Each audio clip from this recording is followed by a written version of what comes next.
Hai, masih bersama saya, Mr. G Bicara. Tentu saja bicara tentang kebenaran berdasarkan fakta, data, dan realita. Untuk para PMI, terutama mbak-mbak ya, mbak-mbak yang cendes-cendes ya, yang masih suka bucin, mabuk cinta. Untuk berhati-hati apabila ada seseorang pria yang tiba-tiba mendekati dan mengajak Anda menikah. Dipikirkan baik-baik sebelum nikah. Jangan sampai terjadi seperti yang dialami oleh teman TKW juga dari Abu Dhabi. Bagaimana kisahnya? Kita dengarkan yuk. Kita dengarkan langsung liputannya. Ini memang uangnya untuk membangun rumah tersebut benar semuanya uang ibu. Jumlahnya berapa, Bu? Kurang lebih 250 juta. Oke.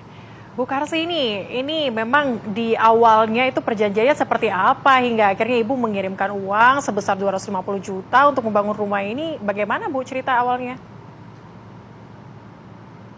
4 tahun yang lalu aku pulang cuti dari Dubai itu ketemu dan menikah siri, Oke. nikah Bukan? secara agama. Oh, Terus Ibu jadi aku sudah menikah berangkat lagi secara ke, agama. iya, udah menikah secara agama. Terus aku balik lagi kerja ke luar negeri. 4 bulan, 5 bulan aku nggak bisa ngirim duit, nggak bisa ngirim uang, marah-marah. Terus ya terjadi percekcokan dan dia memilih untuk memutuskan hubungan.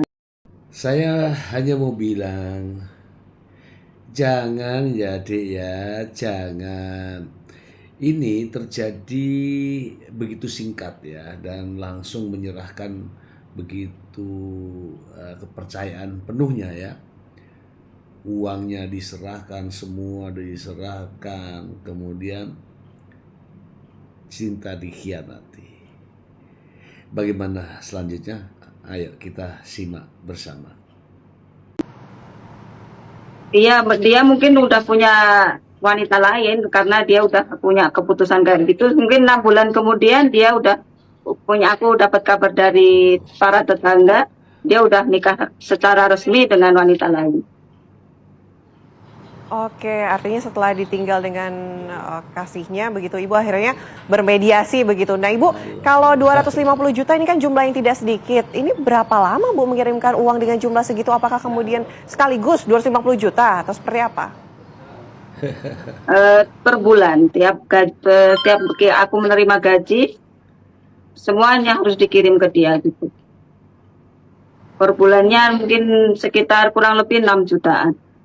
Aku di rumah 5 bulan itu, aku sebelum berangkat lagi itu aku ada hutang dengan teman saya. Harus nyaur hutang dulu selama 5 bulan itu udah penjelasan panjang lebar, tapi dia nggak mau nerima, katanya yang nggak nurut sama aku lah, yang apalah gitu. Oke.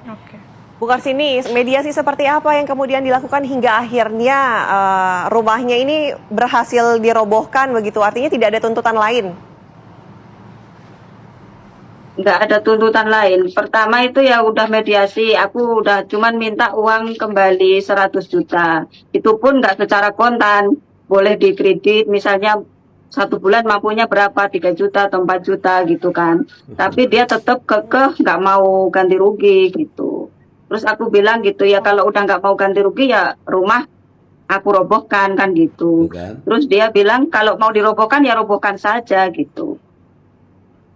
Oh, tapi itu tanah punya siapa, Bu? Tanah rumahnya? Punya warisan dari orang tua Sumadi. Oke. Ibu, ini berarti kalau misalnya rumah dirobohkan seperti ini, Bu, ini artinya tidak ganti rugi lagi gitu ke Ibu? Ya, semua sudah terjadi. Ini menjadikan pelajaran buat kita semua. Untuk para mbak-mbak, ibu-ibu, para emak-emak ya, genders yang masih suka bucin. Ini saya kasih tahu ya. Yang pertama, kalau ada pria yang menginginkan nikah kemudian bangun rumah, jangan di atas tanah milik pria. Itu aja ya, satu. Jangan di atas tanah milik pria. Apakah itu tanahnya, apakah tanah warisan, pokoknya jangan. Yang kedua, ketika ingin membangun rumah, jangan dikirimkan duitnya.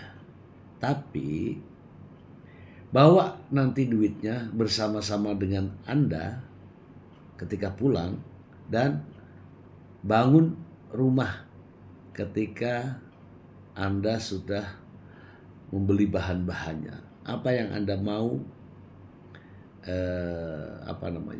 didesain di situ.